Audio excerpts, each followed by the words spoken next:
আসসালামু আলাইকুম। মাননীয় শিক্ষামন্ত্রী জনাব নুরুল ইসলাম নাহিদ এমপি, সম্মানিত সমাবর্তন বক্তা মাননীয় প্রধানমন্ত্রী অর্থনৈতিক উপদেষ্টা ডক্টর মশিউর রহমান, ইউজিসির সম্মানিত chairman professor doctor A K Azad Chowdhury, Northern বিশ্ববিদ্যালয় বাংলাদেশের ট্রাস্টের chairman professor doctor Abu Yusuf Mohammad Abdullah, বিশ্ববিদ্যালয়ের ভারপ্রাপ্ত উপাচার্য প্রফেসর ডক্টর আনারুল করিম, সম্মানিত শিক্ষক মণ্ডলী, আমন্ত্রিত অতিথিবৃন্দ, প্রিয় গ্রাজুয়েটগণ এবং উপস্থিত সম্মানিত সুধীমণ্ডলী, শুভ অপরাহ্ন।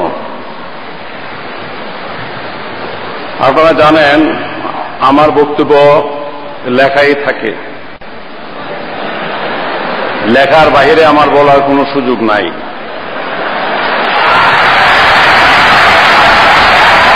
এবং আমার শরীরটা খুবই খারাপ, সময় ছিল না, যার জন্য আমার অফিস থেকে আমার ঊর্ধ্বতন কর্মকর্তারা যে কি লিখেছেন তা আমি একটা রিডিং দিয়েও দেখি নাই। সুতরাং আমি কি বলবো আমি নিজেও জানি না।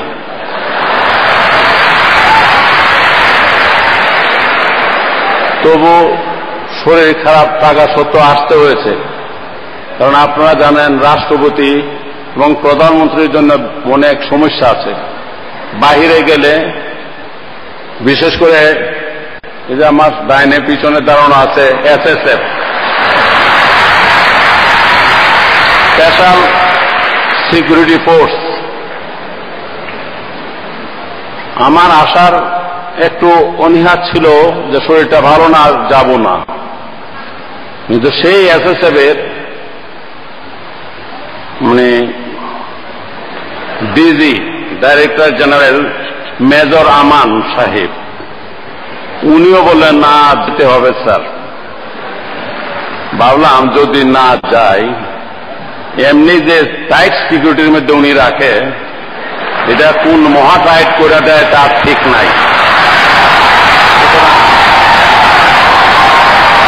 এই অসুস্থতার মধ্যেও আমাকে আসতে হয়েছে, এবং আসলে কথাটা যেটা বললাম সেটাও যথার্থ প্রমাণিত হয়েছে এই জন্য, কারণ এখানে দেখলাম যে জেনারেল আমান সাহেব সস্ত্রীক উপস্থিত আছেন।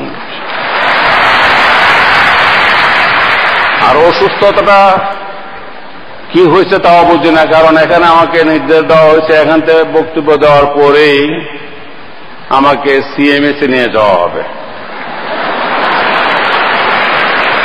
আমার সবচেয়ে বেশি সমস্যা উঠতে, বসতে, শুইতে,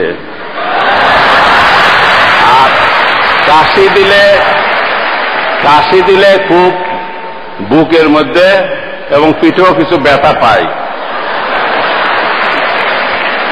অনেকে মনে করে বুকের ব্যথা এটা হার্টেরও হতে পারে, তবে আমার একটা বিশ্বাস হার্টের হবে না।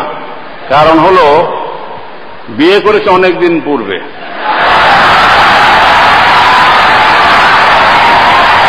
এটা 51 বৎসর বিয়ের পর থেকেই এই ভদ্রমহিলা বলে আমি নিষ্ঠুর, নির্দয়, এবং ইংরেজিতে বলার সময় বলে আমাকে হার্টলেসও বলা হয়ে থাকে। সুতরাং আমার যদি হার্ট নাই থাকে, যেখানে আমার হার্টই নাই, হার্ট নিয়ে আমার কোনো সমস্যা থাকার কথা না।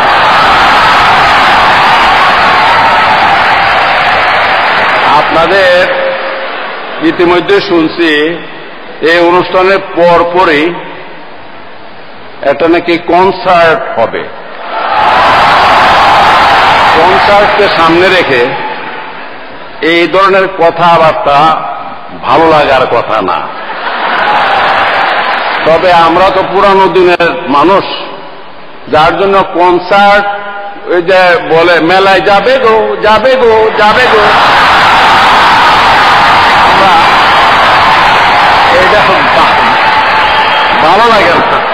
আমরা সেই পুরানো দিনের গান আমাদের কাছে ভালো লাগে।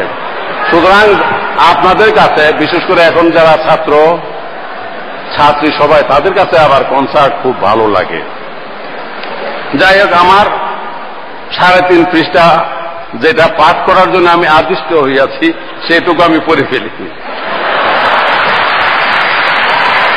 নর্দার্ন ইউনিভার্সিটি বাংলাদেশের 3য় সমাবর্তনের এই বর্ণাঢ্য অনুষ্ঠানে আপনাদের মাঝে উপস্থিত থাকতে পেরে আমি আনন্দ বোধ করছি। পরিশেষে আমি সকলকে আবারও ধন্যবাদ জানিয়ে আমার বক্তব্য শেষ করছি এবং সবাই সুন্দর কনসার্ট উপভোগ করবে এই আশাবাদ ব্যক্ত করে আমার বক্তব্য শেষ করছি।